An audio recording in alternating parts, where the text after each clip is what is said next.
You're listening to iCannabisRadio.com.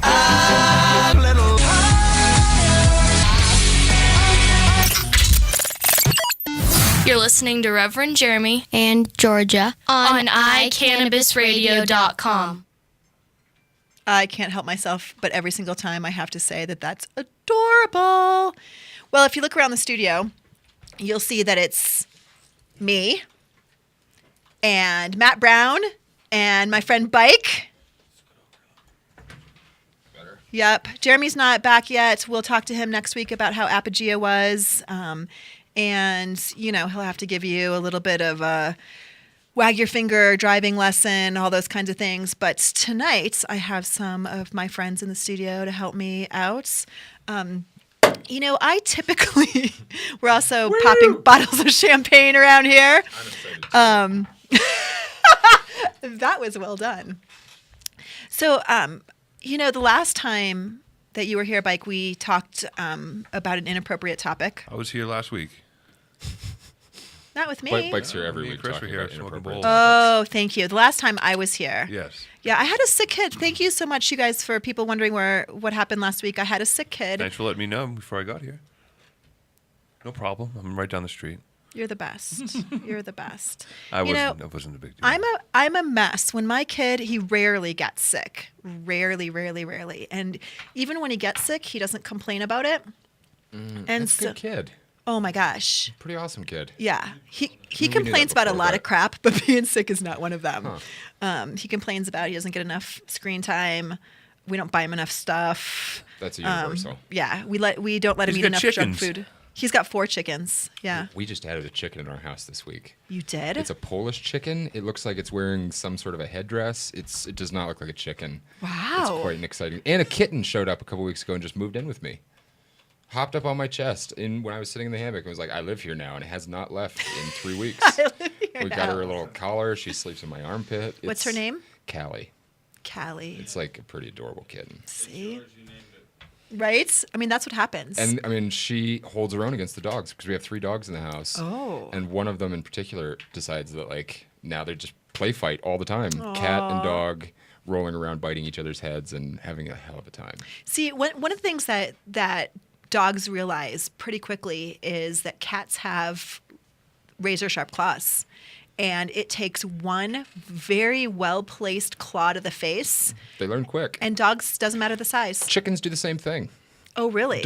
My dogs are way too curious, and a cockapoo quickly learned a chicken will kick your butt. So yeah, they learned. They stay away. They used to be very Nice. concerned. Chickens at home, awesome thing. That's Yeah, what we got a new chicken this weekend on Saturday, and Did you go to the parking lot? yeah, of course. Any Because- fights? You know Shoving what? matches? So this Shave it time, down. this Not time cock fights. I'm it talking was about- it was just Gavin and I, and we got there. Parking lot opens at 10. We got there about quarter of. It was packed. We knew exactly what we wanted, and I had cash, and we wanted one. So it was swift. You weren't taking and no easy. for an answer this time from a lady who was saying, I want that one, I want that one. You know what? It's like a very aggressive chicken market. You would I need to believe know it. more about this. It's insane, and the fact that they were willing to elbow my 9-year-old out of the way for chicken, I was gonna drop that bitch. Those are Like some it was assertive gonna happen. hippies. Yeah, I this tell is you what. Colorado. And you know Watch what? out. I am Shanked buying a chicken. right. In a parking I am lot. really just a very mellow person when it comes to anything other than my kid. If you think that you are going to somehow get in, I see it right now. I'm oh. witnessing this from 3 feet and Yes, however long ago. I get it. But anyway, this weekend was fine. So we got this beautiful, beautiful chicken. We've changed its name 3 times. I think her name is Penny now, but I'm not entirely sure. If Gavin was here, he could confirm. But Penny. So here's what's supposed to happen when you introduce new chickens to your flock. You are supposed to do a couple of things. One is always have at least 2, so that there's more than one new guy to the flock, because this pecking order that chickens develop is true. I mean, that's where that phrase comes from, because it's real, and they literally will peck other chickens until they've dominated them and they have an order. So our chicken, Claire, which is short for Clarence, they're girl chickens. Hens. Yes, they're hens. Clarence, Claire, Gavin, this is It's a new age. Right. Clarence can be whatever we want it to be. That's right. So There's nothing wrong with that. she's mean. She is at the top of the pecking order, and she was not going to lose that order. We put Penny in, and they do this whole thing. Penny hasn't left the nesting box since Saturday. We feed her in there. I've tried to pick her up and move her to the food and move the other chickens away, but apparently they just have to get used to it. But I asked for some advice. What do you do when you're bringing new chickens in? And they say, put the chickens in at night when they're sleeping, because when they wake up, they won't know if that chicken was there the day before or not. Chickens are stoners. I love it. Chickens are Dumb as rocks. right. Right. In fact, I've had rocks that I think are more qualified to do almost anything. Rocks don't shit where they sleep. No, these chickens do. But she's beautiful and she's wonderful, and it was an easy, quick and easy. Once we knew what to do, and we got there before the elbowing, it was a successful chicken purchase, and we're done. We're now officially full. I can't imagine having more than 4 chickens in our coop. I can't come up with any more names. I think we're now at 5. 5 but chickens? It hasn't moved in. We're still in quarantine mode. Oh, yeah. But this Polish chicken is like escaping. Oh, and no. I think the cat is climbing. Here's what I actually pieced together this Okay. afternoon. The cat is climbing a little shrub tree thing. Uh-huh. And then is appearing like through the leaves because she's really getting up there. Uh-huh. And then the chicken gets scared. Oh. And then the dogs, and she'll cluck around. And then the dogs come running over to see what's going on. They stand there frozen. They don't really know how to handle this yet. Right. Then the chicken is now flying up on top of the fence to be more eye level with the cat. That freaks out the dogs. Then they all start barking, clucking, That and is meowing at one crazy. another. Mm-hmm. But it comes and goes. I mean, they haven't really attacked yet, but new chicken is going to have to move in with the others. Yeah, it has to happen. And no matter what you do, they're going to go through that pecking order, and there's going to be Farming. right. I mean, this is and they're just mean to each other, and you can't do this like you can with. There's no shaming a chicken. You can a dog. You can use a tough voice, and the dog feels bad. Mm-hmm. The Chicken- chickens are dumb. Yeah. They don't. Yeah. And they don't care. They don't See, care. I guess ours just kind of stay in the box and give us eggs that make the house smell delicious, and there's not much involvement with the chickens otherwise for me.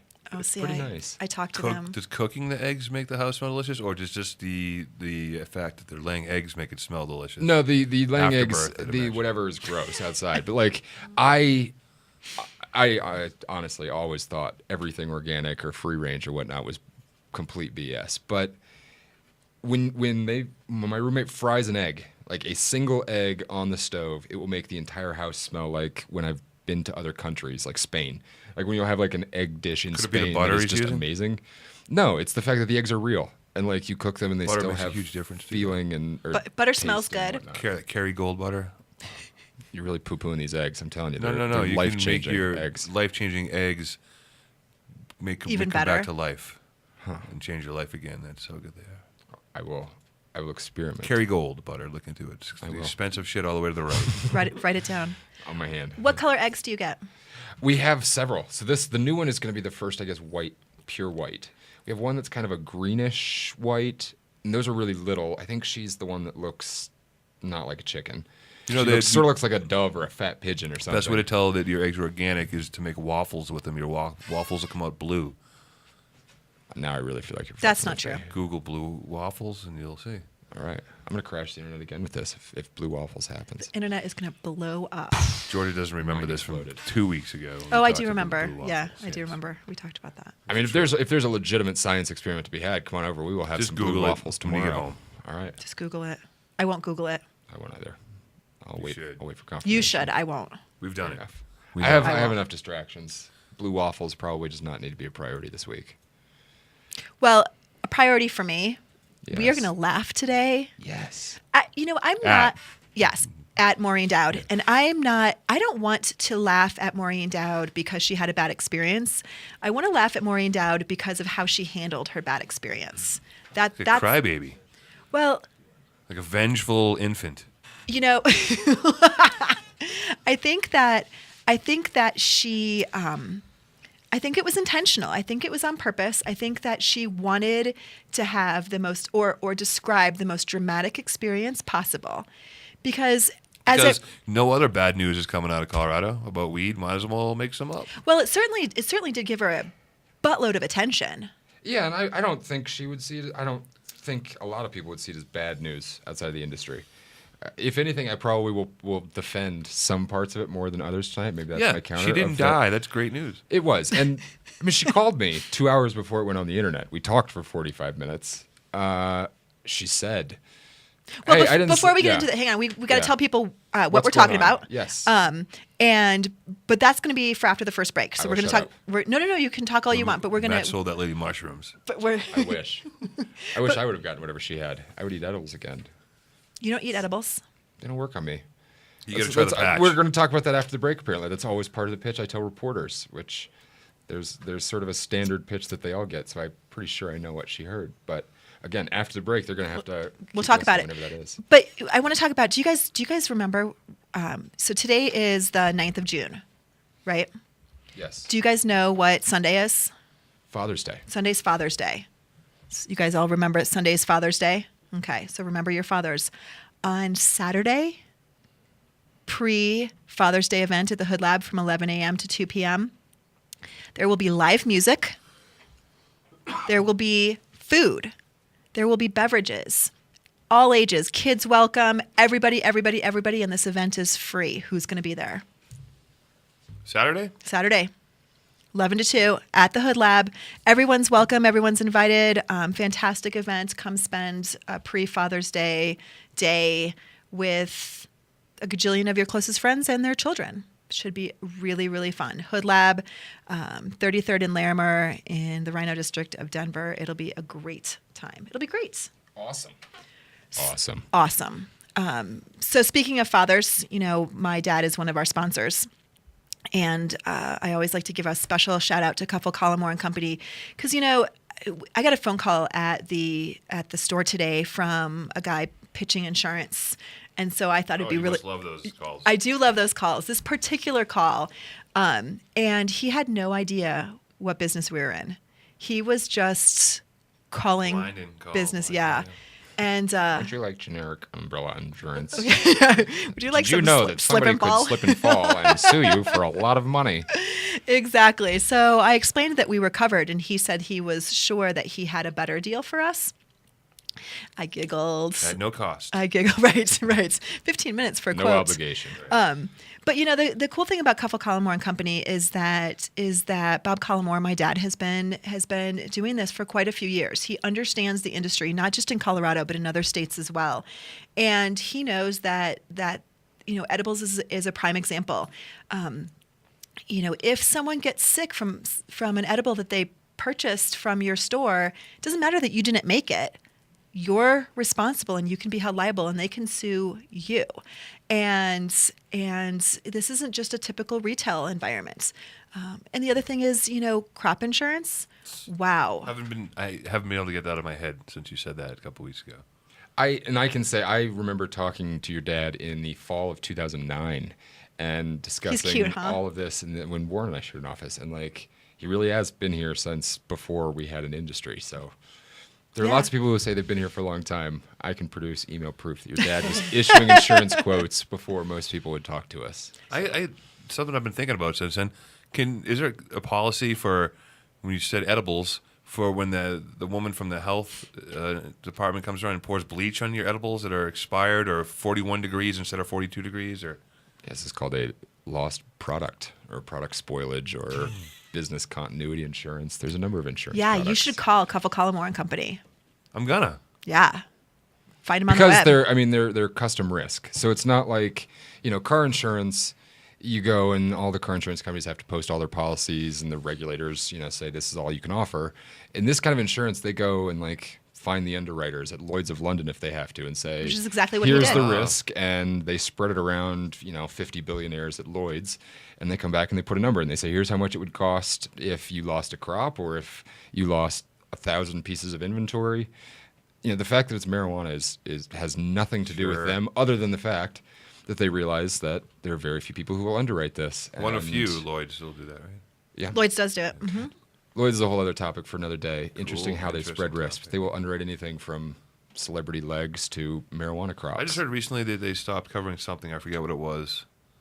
Something. Lloyd's? Yes. Terrorism? I can't remember. I blocked it out. It might be right away. hurricanes too. They had a couple of really bad years where they didn't underwrited all of the U.S.'s hurricane liability, and they were like 20 huge hurricanes. That was in a bad year. year. That was a bad year.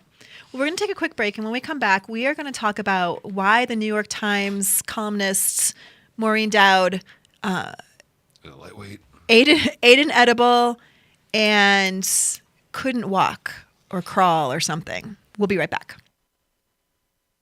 The Law Office of Edson, Maiten, and Matz provides criminal defense, family law, medical marijuana defense, and advice about setting up and running a medical marijuana center, optional premises cultivation operation, and infused product manufacturing businesses throughout the state of Colorado. We're focused on providing high-quality service and customer satisfaction. We will do everything we can to meet your expectations. WarrenEdson.com. Edson, Maiten, and Matz in Denver, 303-831-8188, and in Aspen, 970-948-7183. WarrenEdson.com. Are you a medical marijuana patient or interested in finding out how to become one? Contact Mile High Wellness, where your care is our concern. Conveniently located on Hamden and Tamarack in the Whole Foods parking lot behind Proof of the Pudding. Mile High Wellness offers a wide variety of edibles, hashes, and some of Colorado's top strains. Mile High Wellness, where your care is our concern. 3525 South Tamarack, Suite 110, on the corner of Hamden and Tamarack. 720-382-8516. Mile High Wellness, where your care is our concern. I'm Gary Johnson, and you're listening to iCannabis Radio, and I want to say, talk it up, Colorado. This is Duncan. Welcome back. Welcome back. We were just talking on the break if Dunkin' Donuts wanted to be a sponsor by Cannabis Radio, because we would I would be down. happy together. I would wear a Dunkin' Donuts headband for the hour, so it would always be on camera. I would wear. I think you're right, but this makes me really happy. This makes me really happy. Unfortunately, caffeine and I are not good friends, and I find myself getting anxious, and I won't sleep. Like I drank this. I got this at 4:00. I won't sleep much tonight till midnight. Caffeine doesn't affect you? Of course it doesn't. Of course. Right. Rockstar could be a sponsor too. It's sugar-free though. This is the only sponsor I want in my life. This would have the largest financial impact in my life if I could just get sponsored by Rockstar, I think. You are a rock star. It's not much more. It's no more caffeine than that. 160 milligrams. That's like. What chemicals are in that? Sugar. That one's sugar-free. Mostly this one is all even B worse. vitamins. That's why I think I like it. And I don't get sick. I've noticed since I started drinking. What I don't color get, is your urine? Super sick in the winter. And like how I does used your to. urine smell? Yes, that's. I next don't question. spend a lot of time smelling You're my just urine. used to the horrible I burning smoke smell. most of the time. My bathroom smells like pot. So Creatine. it's hard to decipher other smells from in there. I had a friend who used to drink those all the time, and he found a lump on his testicle at the gym one day and stopped. He found what? A lump on his testicle? From Rockstar? No. He was from creatine, is what it was from. I don't bother working out. I hear you. That's a showstopper right there. Moving on. Maureen So Dowd. you Hi. have a story. You have a story to tell. I had a good story this week. Yeah. Maureen Dowd is a columnist for the New York Times. Acerbic, I think, would be a word frequently used. Snarky is probably my favorite. I explained it to people here as this is one of the few columnists that President Obama reads or would cite by name. She's in that crowd in D.C., and she came in January. I got a call on a Saturday afternoon from an assistant saying, hi, I've got your name from so-and-so, and Maureen Dowd's coming, and would you be able to help us? And I had actually, the funny thing was until this week, the story was, I had sent a list of 6 or 7 or 8 people and said, hey, I'm busy this week. It was like my 3rd straight week of post-January Yeah. doing this. Hey, I'm happy to put you in touch. Talk to these people. Well, the one on the list that she ended up using was the 420 Friendly Bed and Breakfast that had contacted me a week or two before and had failed to mention that they were also clothing optional bed and breakfast. And so when she came to town, she had talked to a few other people, and I ended up getting a call last minute from her assistant saying, she's here. We talked to others. The tour fell through. Can you meet her today and take her on a tour? And I was going to Vegas for meetings the next day. So I was like, sure. So I dropped what I did. I came downtown, met her. Looked like a train wreck. That's beside the point. But we spent 4 hours doing what perhaps I do best, which is to slowly hold the hand of someone my parents' age as I walk them through the industry and explain how we got here.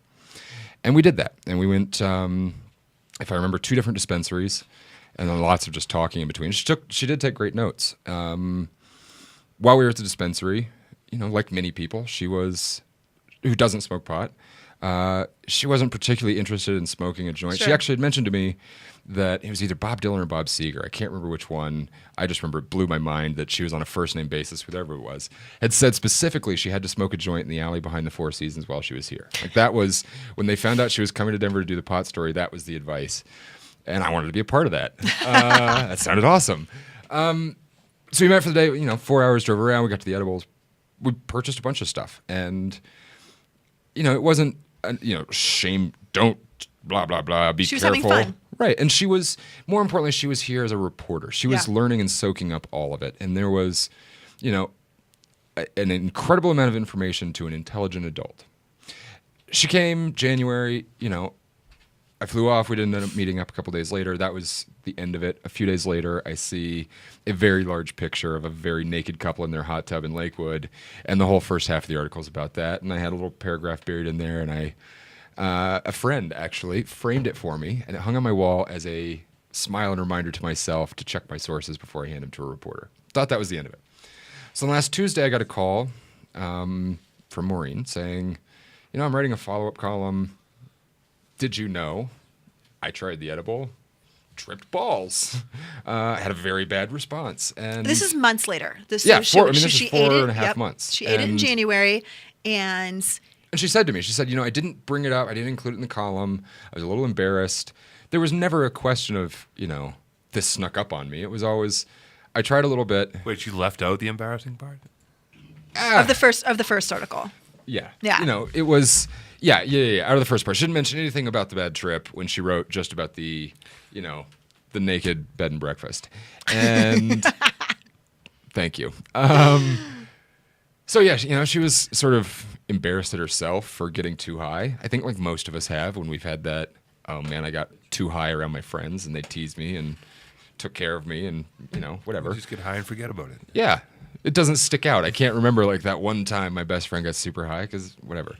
So she hadn't said anything, but given that this was the topic of the day or the week, she was writing another column. And so she just asked about it. And we spent another half hour, 45 minutes going through what had happened to her. The story basically as she wrote about it was she tried a little bit as she'd been told. She waited an hour and drank Chardonnay and started watching crappy movies on cable. And after an hour, said she didn't feel anything and then ate several more bites, half a candy bar to a candy bar. Openly admitted she never smoked or hadn't smoked in decades. She prefers to drink. She drinks regularly, made no secret of it, and seems to be the kind of person who can handle drinking. I can't handle drinking every day that way. I smoke that way. She, came into it as an intelligent adult. Now, the way that she wrote her article when it came out a couple hours later was very sensationalist. She talked about it, and I think the quotes that she used were something like, I lay in my bed for 8 hours and couldn't do anything but rub my corduroy pants and was terrified that, the concierge or the food's room service delivery guy was secretly going to bust her or whatever. She had a bad night and she got it. And we, I think it came out that way. Drama queen, yeah. Now, it came out from somebody who the regular news, blogosphere, talking heads love to make fun of when she says something sensationalist anyway. The first responders on the story, if you will, were the typical spokespeople for the industry who gave a slightly defensive response, I would personally say. And it sort of suddenly became this Twitter fodder of, here's this, award-winning journalist who should know better, who's been hanging out with rock stars for decades, who got really high in Denver, and we can all read this article and point at it and say, hey, you should have known better.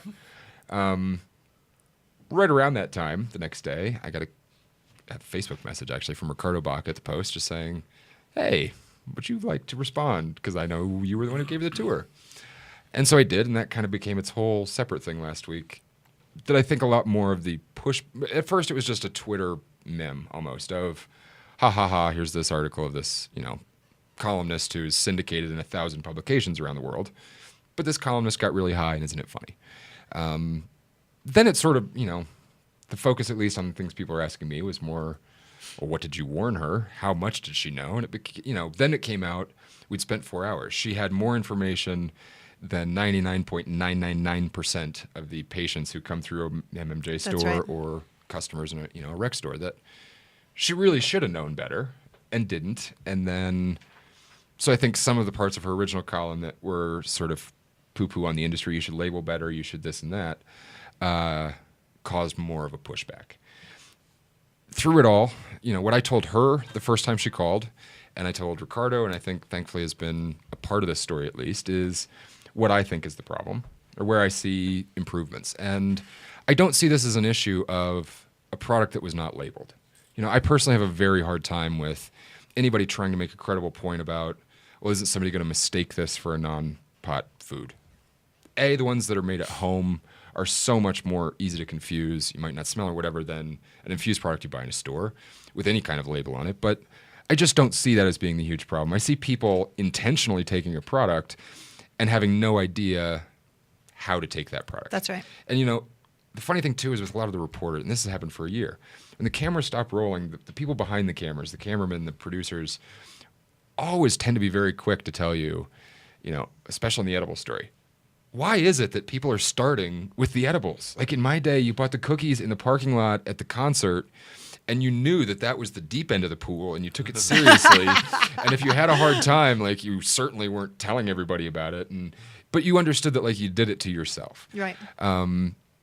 So where I see the problem is we don't have something like proofing, and I think particularly for someone like Maureen, who makes no secret of being much more familiar with alcohol, there's a system in alcohol that we can say with some degree of certainty, some amount that's different for each person of 151 is going to get you to a BAC that's going to make you intoxicated at a certain point. Right. And maybe the numbers are a little off. We can all be there, which is why when you get arrested and you blow above a 0.08 BAC, then you have a DUI. With pot, the same issue, as I said, that has caused us to not have a clear DUID standard, and for there not to be a clear number that we can equate of nanograms of THC in the blood. The same thing is a problem with the products, that we have incredibly standardized and well-labeled products. What's missing is the science to say 5 milligrams of this chocolate bar is going to give you the exact same effect as 5 milligrams of this gummy, or of this whatever, or of this chocolate bar from another manufacturer, both made properly and whatever, but just, there's a different dimension. 5 hits off a bong or something like that. Right. I mean, people often wonder, how is this going to affect me in comparison to smoking? And there's no way to be able to give them that information. And, and this is where, the fact that I have Crohn's, I have very high tolerance because I smoke a lot, but I also don't digest foods the same way. And I don't know exactly which parts of me digest differently. I just know when I eat marijuana products, it doesn't seem to work. Yeah. For one reason or another. And so when somebody like Maureen Dowd, or anybody like that, reporter or newbie, who comes to me and says, Matt, help me, I'm going to try this for the first time, where should I start? I don't have a shot that I can say, this is 100 proof vodka. This is a beer, 5% beer, start here, whatever, and try it. The science is missing there. So it's not a question of how do we label better. It's how do we learn more about this, and how do we keep communicating to people? You can't expect a single portion control or a serving size that you can rely on the same way we can with a lot of other products, because this is a different product. Well, the other thing for me is when someone eats more because they don't feel anything, I always kind of wonder, what does that mean? What are you expecting to feel? Mm-hmm. Because she may have felt relaxed. Mm-hmm. She may have felt, slightly happy. She may have felt a little bit sleepy, but didn't attribute that to the edible because she thought she was going to feel something else. Drunk, didn't know, or high, or something. And I think that feeds to the second point that I made with both Maureen on the phone and with the cannabis and with everybody, is what's really missing is a social outlet for us to socialize some of these behaviors and expectations ahead of time for people. Far more so for the people who want to be nervous. That, there needs to be a place for somebody to go sit and watch every day for a month what effect this has on different people before they timidly break off the tiniest little portion of a cookie. And that same environment is the kind of thing where somebody else will be curled up in the corner rubbing their corduroy pants because they ate 5 chocolate bars in a row or something, thinking I smoke a lot. And the best thing is that all the rest of us can look at that the same way we did with alcohol and say, I don't want to be the guy puking in the corner. Right. And so when you start down this process of kind of learning how to titrate for your body, you have this incredible sense of timidness, I believe, if you understand a social context for what to expect. And I could see other people my size and maybe a big guy or a smaller female and see, oh, that really affects her different. You can learn these things environmentally. Had that existed, her tour should have ended in a place like that with lots of other food, with people there to talk, so that when you do get that urge after an hour of, oh, I don't feel anything, there's either somebody there to stop you from having 3 bites instead of 1 more or whatever. That piece is still what's missing here. And, what I also told her was this is more of an issue with tourists or with visitors. That's right. And, I think I take a point to point out that the reason this story is focusing on Colorado is because Colorado is the only one taking up this question. This is not something that's happening all across the nation, gun violence, and somebody just shut up a school in Colorado, so the story's Colorado. This isn't a bad news story. Right. This is us really figuring this out. And so I've always pushed back and said for 4 years now we've had incredible conversations at state and local level of what needs to be labeled, how we label, how we test, how we communicate this. And I said what you see is that the people who live in Colorado, by and large, will have, because we live here, we know that the stores are not closing and we're not flying home in 2 days or whatever it is, that it becomes almost comical with somebody like a Maureen Dowd who, instead of just wanting to write a story and having a quick experience, really does want to talk about learning to smoke pot for the first time or an edible. You can have that tiny piece tonight and see how it does. And then tomorrow, or gummy bears. I have a friend who takes a half a gummy bear from Edipure, or one of the Incredibles ones. And that's what does it for her. She doesn't smoke pot. That's enough to sleep at night, and her tolerance hasn't seemed to gone up. And we love giggling about the fact that like a half a gummy bear does it. That's right. We're going to take a quick break and we're going to come back and we're going to talk a little bit more about that. I also want to talk about, we're going to watch a little bit of a video. I also want to talk about why it is that that people are so fascinated with edibles and not necessarily versus smokables, but what about these edibles are drawing people in. So we'll be right back.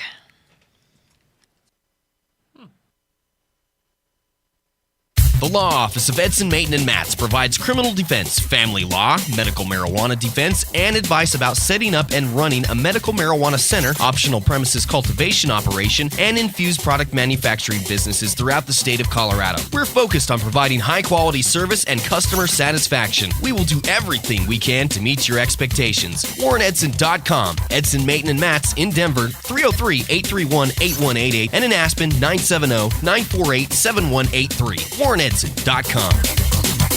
The Law Office of Edson, Mayton, and Matz provides criminal defense, family law, medical marijuana defense, and advice about setting up and running a medical marijuana center, optional premises cultivation operation, and infused product manufacturing businesses throughout the state of Colorado. We're focused on providing high-quality service and customer satisfaction. We will do everything we can to meet your expectations. WarrenEdson.com. Edson, Mayton, and Matz in Denver, 303-831-8188, and in Aspen, 970-948-7183. WarrenEdson.com. I'm Gary Johnson, and you're listening to iCannabis Radio, and I want to say, talk it up, Colorado. Hi, welcome back. Welcome back. So we're going to play, Gabe, a little bit of this video that's posted on our Facebook page, just the very beginning of it. We're not really trying to make fun of Maureen Dowd, and we don't have to because these guys are going to do it for us.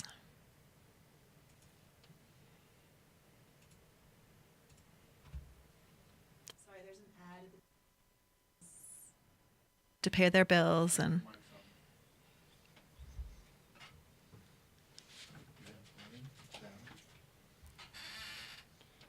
I'll get you ad blocker. My Google doesn't play ads. Made with 100% all-natural ingredients, whole grain breading, and white meat chicken with no added hormones or steroids.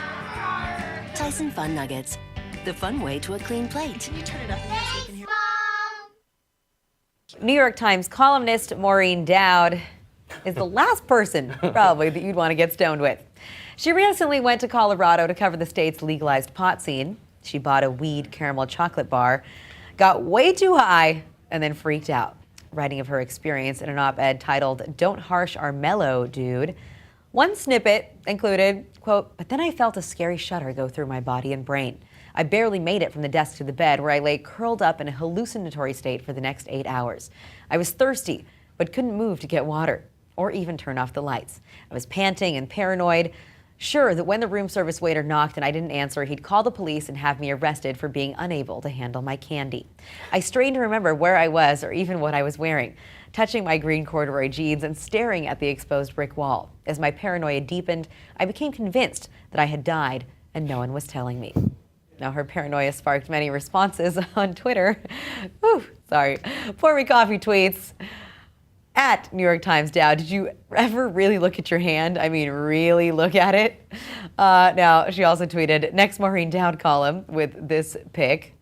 And Annie Rose Strasser says, "Maureen Dowd accidentally brings up a good point. Noobs can get pot with no friendly guidance." And Matt Johnson says that he can't wait for Maureen Dowd's crack column.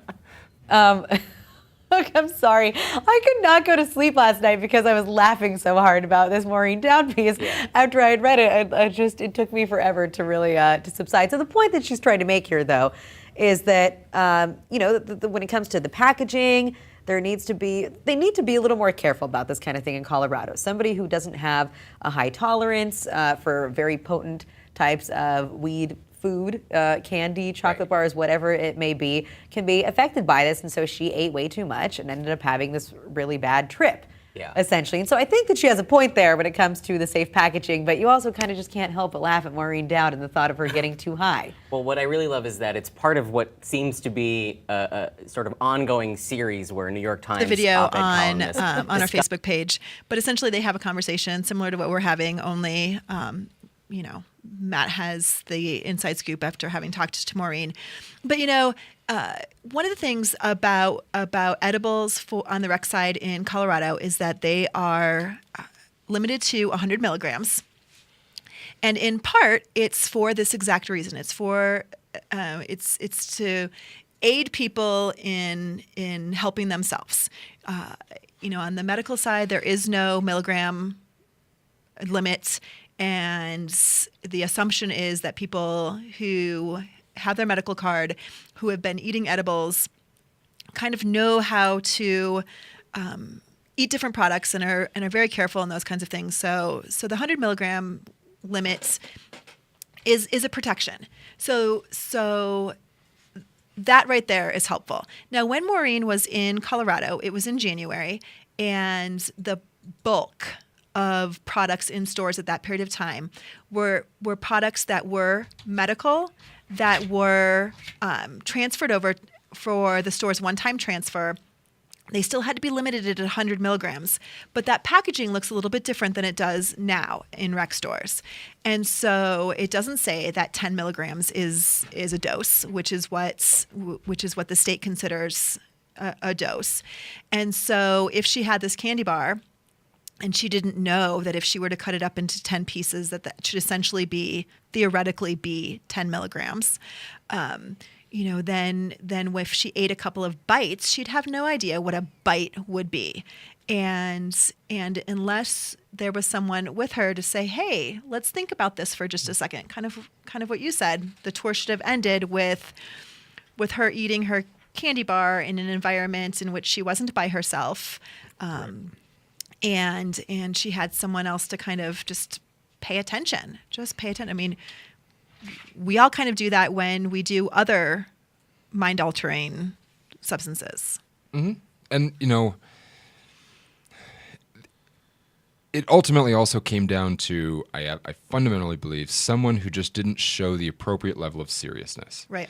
And to her credit, she has done more with this outrageous article less than a week ago now, than any number of incredibly serious approaches or, topics that have come up. This was still national news in part because the national news hasn't been covering the process here in Colorado for the last 4 years of incrementally creating these rules and learning along the way. This was not the first time that somebody had an edible and freaked out. Right. That said, it did also ultimately come down to, a person who, whether because of societal outside factors that have just completely disregarded portion size in virtually every other part of our life, or someone who just thought that they had done enough drinking and enough drugs in their day that what could this candy bar do? Right. And even if I think especially if she embellished some of the details of that night a bit, was it 8 hours instead of 6? Was it really was it just, lying down and not getting up? Whatever. All of that gets lost in, ultimately it came on because she ignored what had been said before. And she didn't have people around at the time, and there wasn't a clear system that really said, beyond the 10 milligrams as a dose, here is how you test it, and here's your time, and give it 2 hours. Give it, we don't know. Is it What did you eat? Did you high have body food fat? How empty is your stomach? How high is your blood pressure? We don't know. That's right. What it is that causes metabolism fully. Like how much do you eat when you eat an edible? It depends who made it. There's so many variables to take into consideration. Because you're a solid smoker, you have a good tolerance. You can handle. I don't really get high when I smoke. That's how my tolerance is at right now.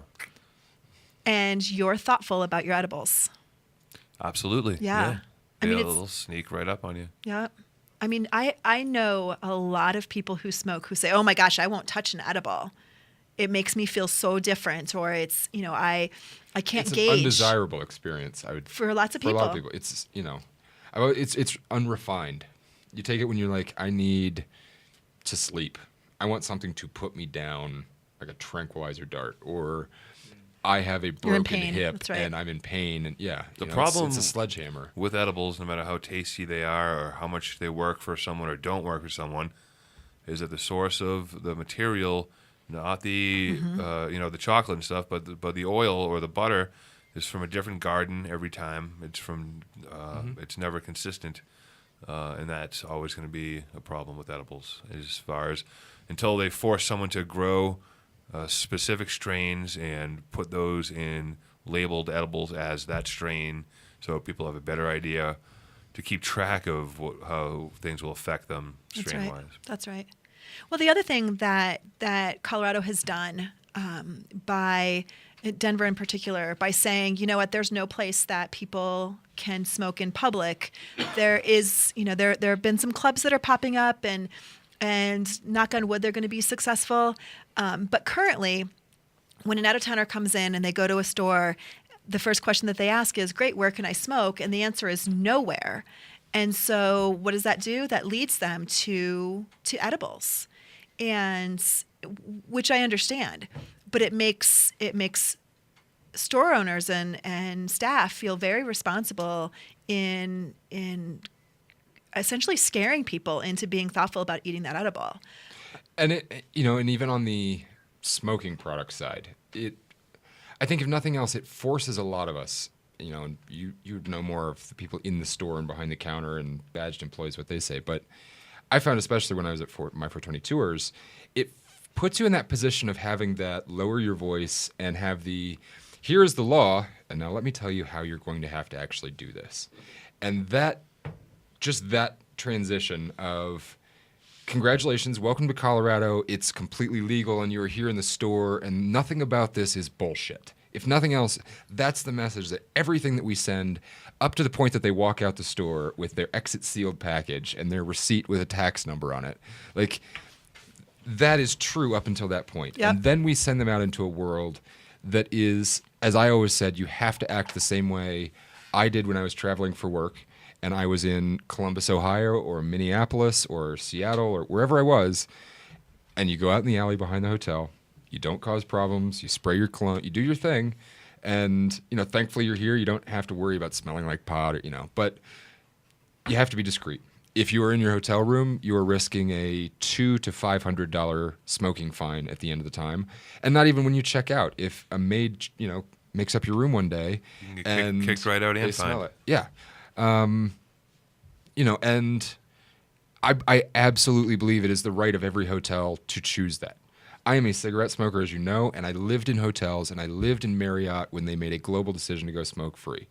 And I grumbled about it because I was stuck just at Marriott because of the company that I worked for, but I get it. You know, I don't even like secondhand smoke from other people. I understand that you should have hotels that nobody even has to ask. Whatever it is. If you want to be a stuffy business person, come and stay at the stuffy hotel and no one will smoke pot around you.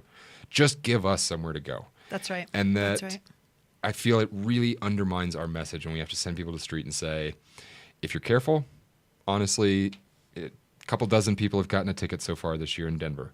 If you don't stand there on the sidewalk and pick a fight with the cop and tell them, I know what my rights are and I'm blah, blah, blah, you know, you have to work to get a ticket. And if you're a responsible adult, that's probably not going to happen. But everything about that says there is some part of what we did here in Colorado that's still a little shaky and might be questionable. And I think that undermines everything else that we've done until we you know, that's the last step in the loop of really beating Amsterdam. And as much as the city government says, I mean, we see it from Mayor Hancock all the time, we don't want to be Amsterdam, we don't want to be Amsterdam, we don't want to be Amsterdam.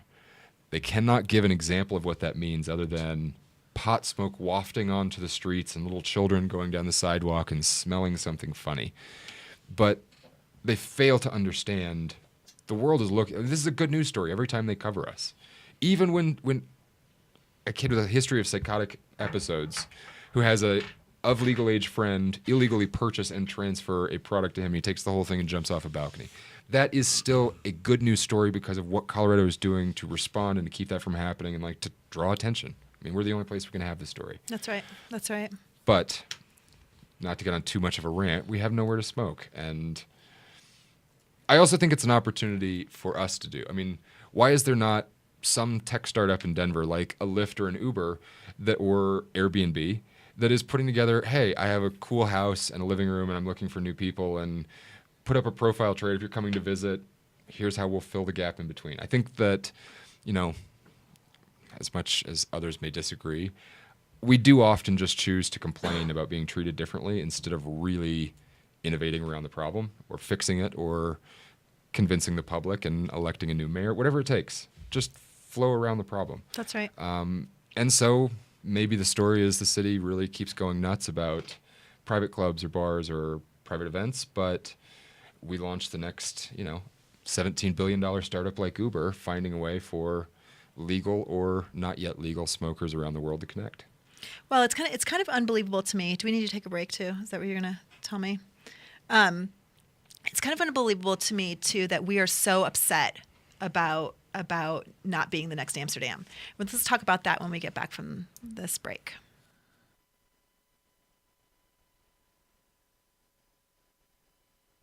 Are you a runner?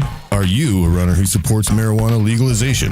Run on Grass is a group of athletes actively seeking to change our marijuana laws. We speak the truth about cannabis, bringing the message through our feet to new ears. Check out runongrass.com to find out more about us, our events, and how to join up or how to sponsor a runner. If you're in the Denver area, please join us for runs or start a group in your area. Running not your thing? Any sport can do it on grass. Runongrass.com.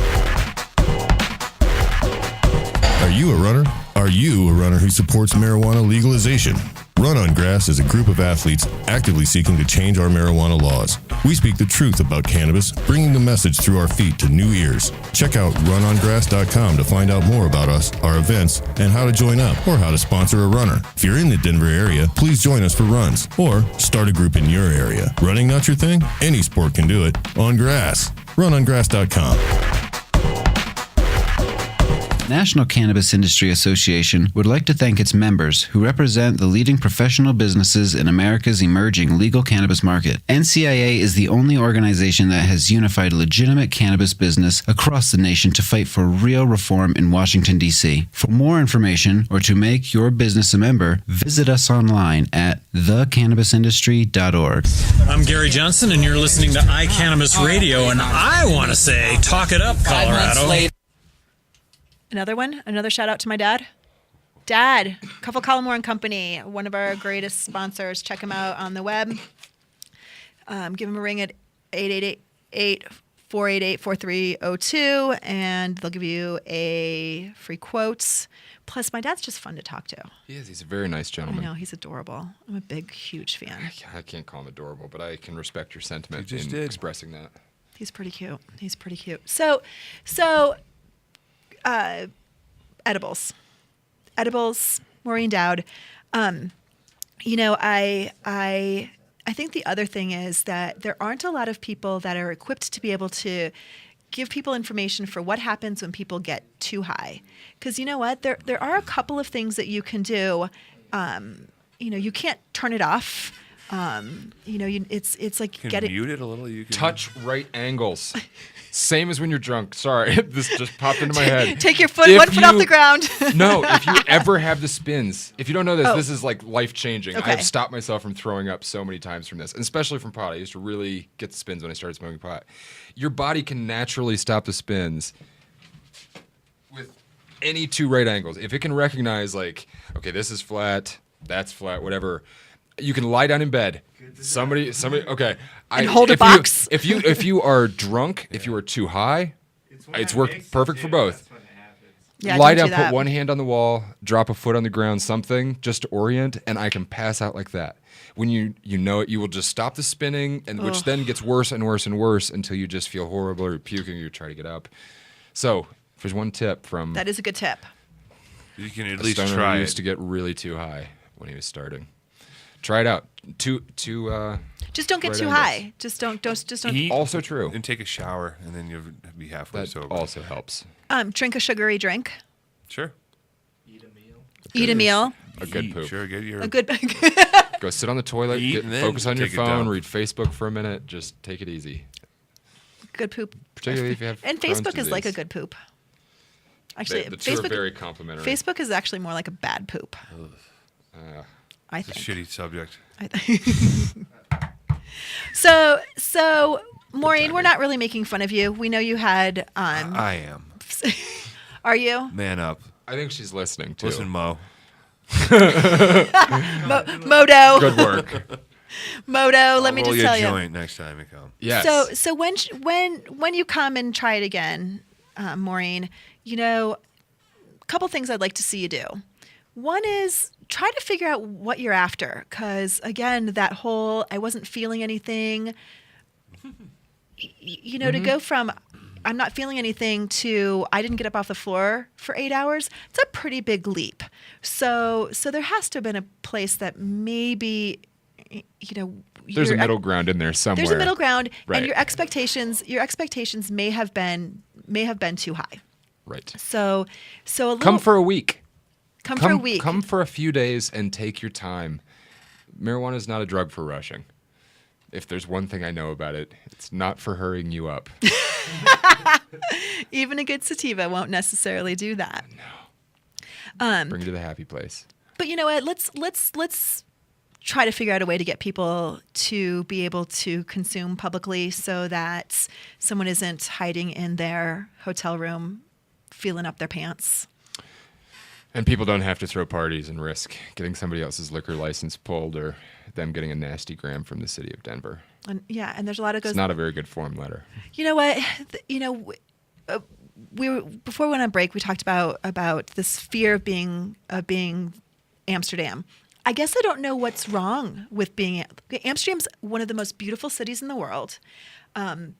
You already walk down the street and smell marijuana all over the place. And that's from people's apartments. I mean, it's not because of a club or those kinds of things. It's just the reality of and you know what? It happened before January 1st as well. I mean, my son and I just went on a run yesterday morning, and we were at a corner right by an apartment building, and I was like, wow, someone's smoking some really bad pot. And that's just the way that it is. And so Amsterdam isn't a terrible thing. I think we can do it better. Absolutely. And, there's always a subtext to it of this is an impossibility to explain to our children. Like explaining to them, dirty needle-induced AIDS from the homeless person who's asking for a quarter, right? That's a tough talk. Right. At some point, mom up, dad up. You got to talk to your kids. Marijuana is not a tough talk. And it's not at that age. And when you can do it, take this as an opportunity to talk to a kid for real, the way most of us who have children that are in this, oh no, we're afraid to talk to them age. We came out of Just Say No. And we came out of some hyperbole that I think still, regardless of where you fall on the issue, if you are a concerned parent terrified that Timmy and Susie are going to get run over by a stone driver, it's a valid fear for a parent. But like everything in life, it's a big, tough world out there. Your kids are better off when you learn to talk to them. Ask a friend. Now that stoners are not afraid to hide each other, you can find a good example and say, how would you talk to a kid? And, I think the biggest subtext to the whole Amsterdam is like that's the final stage where it will be impossible to hide this from our children. And until then, we can pretend that advertising restrictions on billboards or this and that is going to keep, a parent who doesn't want to talk about a tough subject from having to do it. It's a shame almost that the people in power making some of these decisions can't even call it out that directly. You don't see Mayor Hancock say, I can't do this because this is a crappy topic to talk to kids about. It's, what about the children? We're worried a child's going to eat the edible but that seems to be the underlying problem. If they could get over that, then I think there would be very little opposition left to bring us back downtown. If nothing else, talk the language of city council. And we'll talk most specifically about Denver, I guess, but any city. Bring people out to the restaurants, right? We finally have transportation options. I moved here in 2006. Calling or finding a cab was horrible. It was not something you wanted to try to do. If you smoked pot too, you avoided going out. That doesn't make sense to a city that needs to get you out into that brand new downtown and into the restaurants and walking around on the mall and buying stuff. And the more you force us to go home and hide with friends, you undermine everything else that's awesome about Denver. Or force everyone to come to that, lower your voice and say, go out back and smoke a joint. So there should be an incentive on the part of city government, but no one's really taken also the charge of saying, I'll go be the face of proving to you why we need to have a stoner district on the 16th Street Mall for the stoners to go hang out and, take themselves off the streets. Right. And get us downtown. The restaurants are awesome if you like eating. Seems like a natural I think people who smoke pot, they do like food, I've heard. I've heard this. We had to provide lots of snacks when they would come visit. So. Right. Well, Matt, thank you so much. As always, it's a pleasure having you on. Always a pleasure to be here. Again, Father's Day events on Saturday from 11 a.m. to 2 p.m. at the Hood Lab. It's free. Come down, 33rd and Larimer. You guys all going to be there? Oh, yeah. It'll be so much fun. So much fun. Kid-friendly, which is always fun. And you know what? There's just not Mom approved. Mom approved. And it'd be fun going to Hood Lab and not smoking. Right. That's right. Different. That's right. And it's a daytime event and live music, just you guys and surprises. Just so you know, if you're a vegan, bring your own food because there won't be any vegan food, but there will be some vegetarian fare. But really, there's going to be pulled pork and carnivore brisket. Food. Yeah, there's going to be. It's Warren is a hell of a cook. Attaboy. Yeah, I know, and he's cute too. I want to thank our sponsors, Edson Maton and Matt, Mile High Wellness, Noto Urban Garden Supply, Medical Marijuana in the Rockies, Run on Grass, and of course, Cuffle Collimore and Company. My name's Georgia. Thank you so much, Bike, as always. You're welcome every single week from now until eternity. I need a place to hang out when my laundry dries, so this is perfect. Oh, that's so good. That's wonderful. Matt Brown, thank you so much. Thank We'll you. see you guys next week. Good night.